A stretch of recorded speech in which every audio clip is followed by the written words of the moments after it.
સાબરકાંઠા જિલ્લાના Himmatnagar B division police સ્ટેશનમાં ગઈકાલે એક ગુનો દાખલ કરવામાં આવ્યો છે. ગુનાની વિગત એ પ્રમાણેની છે કે બે આરોપીઓ છે, કિશોર પ્રજાપતિ તથા ચંદ્રકેતુ પ્રજાપતિ, જે પોતાના આર્થિક લાભ મેળવવા માટે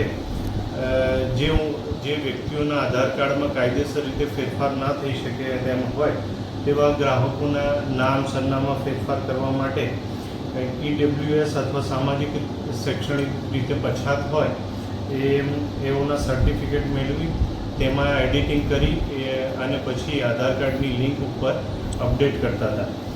જે બાબતે LCBના પોલીસ કર્મચારીને બાતમી મળતા કાર્યવાહી કરવામાં આવેલી અને ગુનો નોંધવામાં આવેલ છે, જેમાં લેપટોપ, સ્કેનર, પ્રિન્ટર વગેરે દસ્તાવેજો મેળવવામાં આવેલ છે. કયા પ્રકારના દસ્તાવેજો બનાવતા હતા? એ જ કીધું કે જેના આધાર કાર્ડમાં કાયદેસર રીતે ફેરફાર થઈ શકે તેમ ના હોય એના માટે એ લોકો એડિટિંગ વગેરે કરી અને એને આધાર કાર્ડની સાઇટ ઉપર અપલોડ કરતા. અત્યાર સુધીમાં કેટલા પ્રકારના આ લોકોએ સર્ટિફિકેટો બનાવ્યા છે, આધાર કાર્ડમાં છેડછાડ કરી છે, કોઈ સામે આવી તપાસમાં? હાલ સુધી આ બાબતે તપાસ ચાલુ છે અને હજુ સુધી કોઈ વ્યક્તિ સામે આવેલ નથી. કઈ કચેરીના ઉપયોગ, સહી સિક્કાનો ઉપયોગ થતો હતો? કઈ કચેરીના સહી સિક્કાનો ઉપયોગ થતો હતો?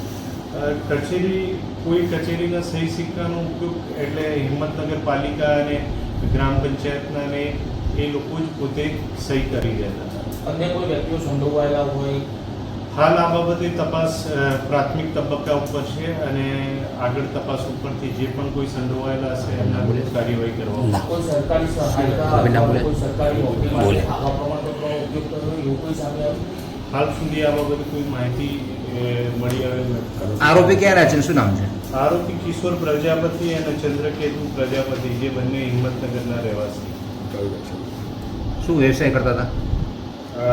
જે કિશોર પ્રજાપતિ છે એ કોમન સર્વિસ સેન્ટરની એક્ઝામ આપીને પછી કામ કરતો હતો અને ચંદ્રકેતુ પ્રજાપતિ છે જનસેવા કેન્દ્ર બહુમાળી બિલ્ડિંગમાં આધાર ઓપરેટર તરીકે ફરજ બજાવતો હતો.